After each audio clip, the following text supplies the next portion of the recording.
The letter from my mother-in-law began with, "Please make sure my son doesn't find out, no matter what happens."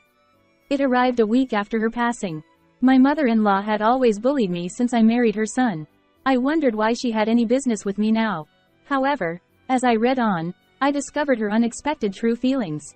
And when I opened the safe indicated by the key enclosed, I was shocked beyond belief. I am Amy, a 35-year-old office worker. As I aged, friends and colleagues started getting married one after another. Feeling left behind, I was introduced to Jason by a friend. We hit it off immediately, bonding over shared hobbies. With his enthusiastic approaches, we quickly decided to get married. Jason had been living with his parents, but he moved into my apartment, and our married life began smoothly. We both work, so we divide household chores and split living expenses equally. Despite our busy work schedules, the time we have dinner together every evening has become a source of comfort for me. By the way, are you free next Saturday? Oh, you mean about your mother?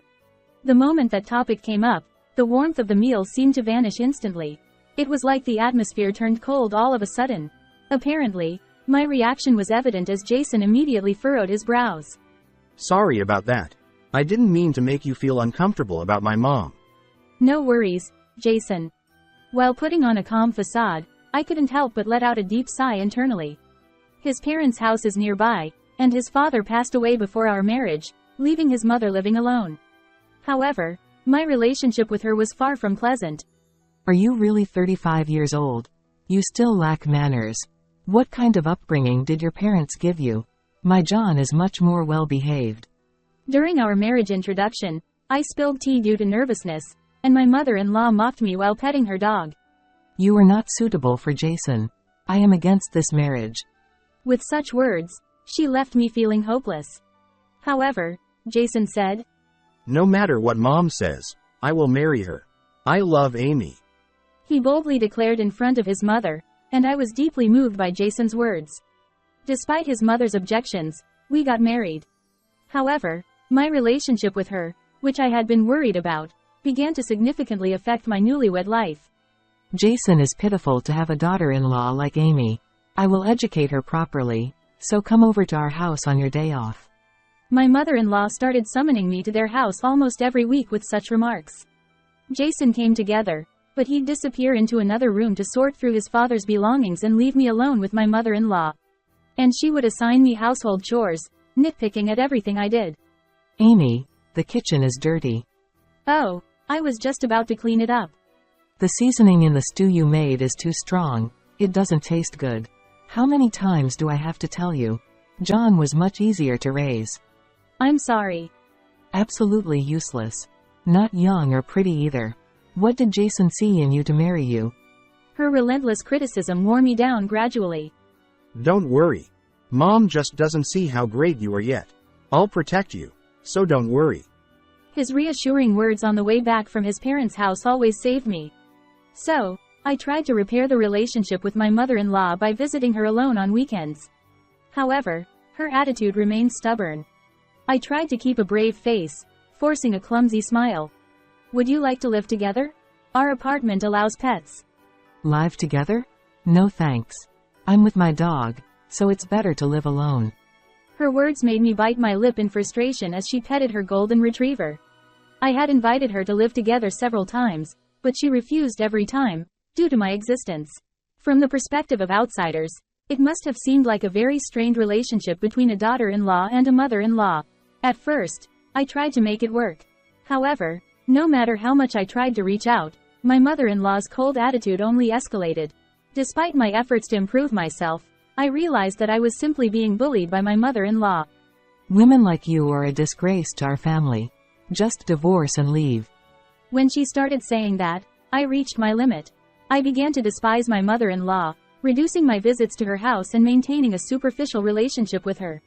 However, after 3 months of marriage and just when I thought I had come to terms with my relationship with my mother-in-law, my husband's attitude began to change. Damn it. Why is it always me?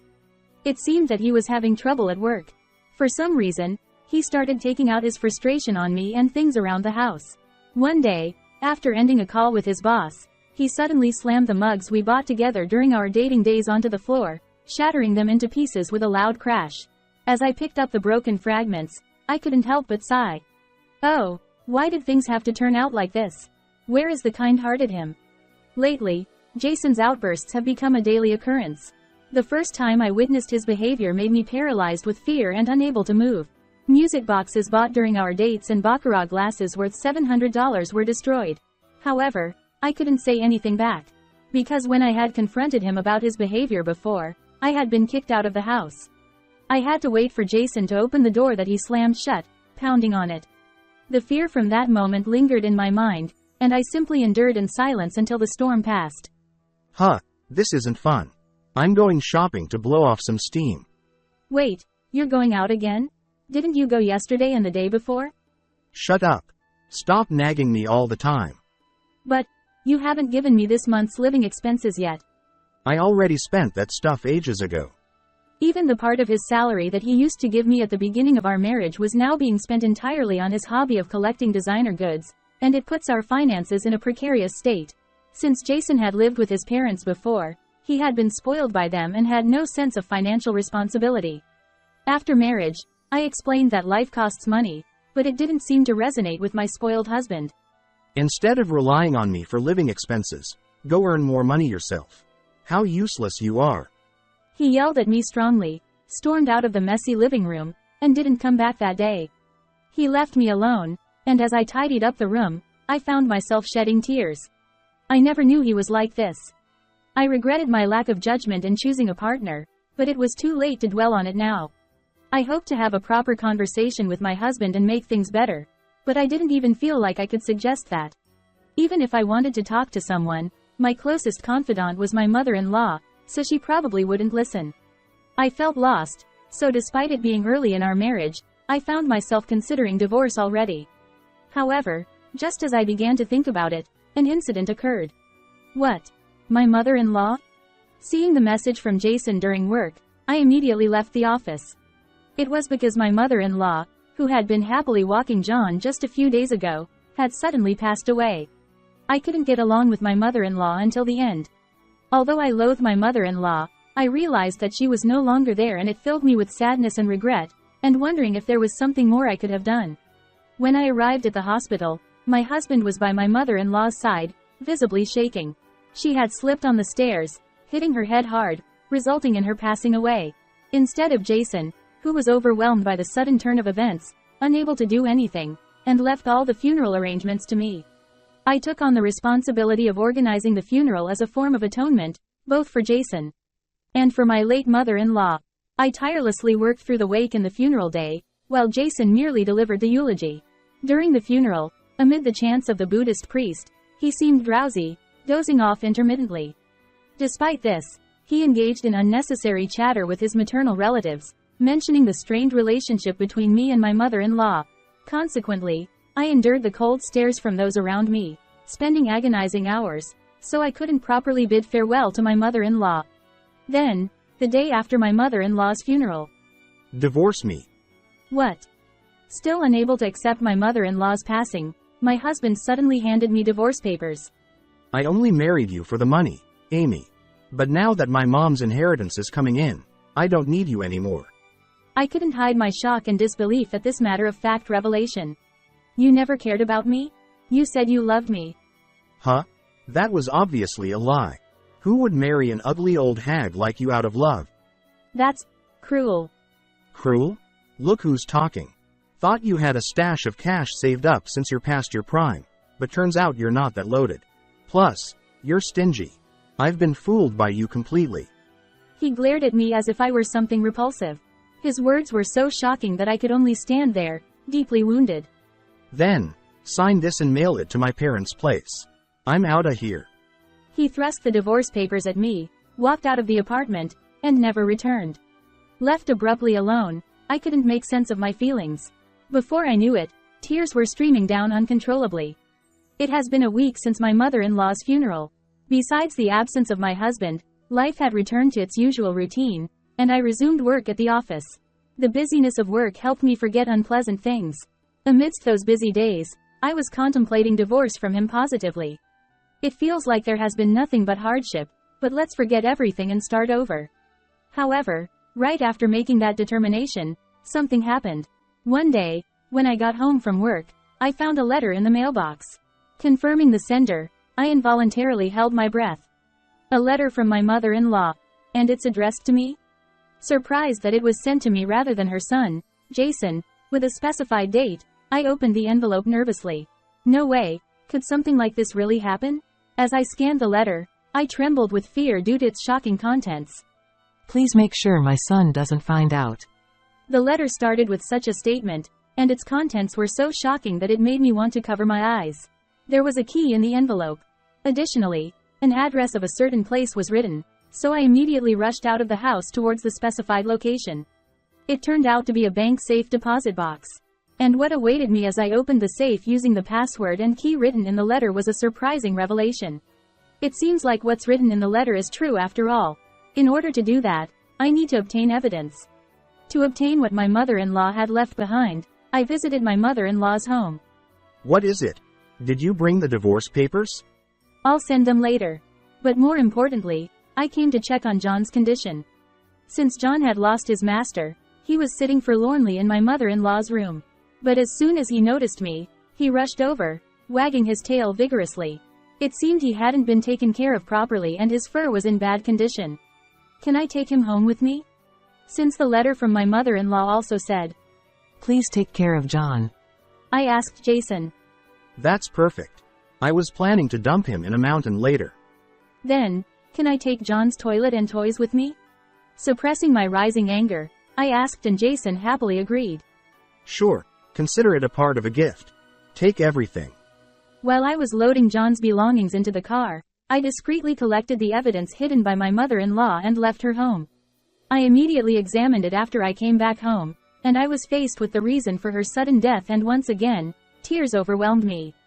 Oh, how frustrated you must have been. I'll make sure to vindicate your grievances. Shaking with anger, I vowed firmly in my heart to deliver justice to the responsible. 2 days later, after getting everything ready, I called my husband to my apartment. Despite the funeral being so recent, Jason arrived dressed in flashy designer clothes and expensive-looking accessories that I'd never seen before. Where did you get those? I asked.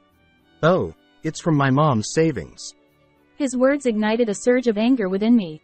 But what about the money I paid in advance for the funeral expenses? That's your responsibility as the wife. Jason smirked, clearly not intending to contribute a penny. I mustered my courage and confronted him with the truth. I received a letter from your mother. It contained the key of a safe deposit box in the bank. Guess what was inside?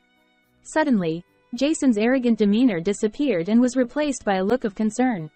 No way. Ah, you're catching on now. I took out my phone and showed him photos of what was inside the safe deposit box. Damn, that's where it was. I've been searching for it. In fact, the box contained documents related to the family estate, including deeds and stocks. Hey, those should belong to me. Where are they now? Give them back. Jason edged me with bulged eyes. Sorry, that's not going to happen. It was your mother's wish that the inheritance should not be given to Jason, I declared. What? What do you mean? Jason demanded. You know the reason better than me. I said so and thrust a copy of the letter I received from his mother into his hands. Your father fell into the river and passed away when he went fishing with you, right? According to the letter, a few days before the accident, Jason sought money from his father due to the debt from extravagant purchases and was estranged from his father. However, shortly after that, Jason's father died under suspicious circumstances, and both Jason's mother and he inherited his father's estate. Your mother has suspected all along that you might have killed your father for money. Stop spouting nonsense. Everything written here is a lie. Jason shouted and tore the letter to shreds despite it's a copy. You're spouting nonsense. Mom wouldn't entrust something so important to you, especially since you two didn't get along. Jason exclaimed. That's not true. Your mother actually cared about me. Yes, my mother-in-law's coldness towards me was to protect me from my husband. Knowing her son's true personality, she intentionally acted mean to me so that I wouldn't become prey to such a man, pushing me towards divorce. Her letter expressed apologies and gratitude towards me, and her earnest wish for my happiness. My mother-in-law was truly a kind and righteous person. Yet, you went so far as to harm her for the sake of inheritance. Tears welled up in my eyes uncontrollably. However, my husband looked at me with cold eyes, sporting a faint smile. Huh? What are you talking about? It's unfortunate, but it's true. The footage from the camera my mother-in-law left behind is right here. I revealed that I had obtained the evidence, just as written in her letter. Jason had exhausted his father's inheritance and had started demanding money from his mother. Feeling threatened, she had hidden video cameras all over the house. I secretly retrieved them when I went to pick up John. When I checked the footage, I was shocked. It showed an intense argument between the two, and then Jason pushing his mother down the stairs. He repeatedly slammed her head against the floor as she begged for mercy, displaying a gruesome scene. Then, he smirked as she passed away. I could never forgive what you did. But before going to the police, I needed to hear it from you. Did you also kill your father? Realizing all the evidence were in the video, Jason unleashed his terrifying nature and glared at me with a demonic expression. Haha. Yeah. I pushed Dad into the river. You admit to everything. Yeah, I did both. But I'm not getting caught by the cops. Now, give me the key of the safe and the evidence in the camera. No. It's what my mother-in-law risked her life to leave behind. Why would I give it to you? Haha. Fine. Then, I'll silence you until I find it myself later. With a faint smile, he approached me. Stop it. Don't commit more crimes. Shut up. Suddenly, he grabbed me from behind, choking me. Go to hell. However, suddenly John tackled him to free me. John. Thank you. I hugged him tightly. As Jason stumbled to his feet, he grabbed a golf club from the corner of the room. But then, faint sirens could be heard from outside. Huh? Cop cars? The police heard everything you just confessed. I said, showing my phone to him. Actually, while he wasn't looking, I dialed 911 and kept the call connected on my smartphone the whole time. Suddenly, my husband lost all his bravado.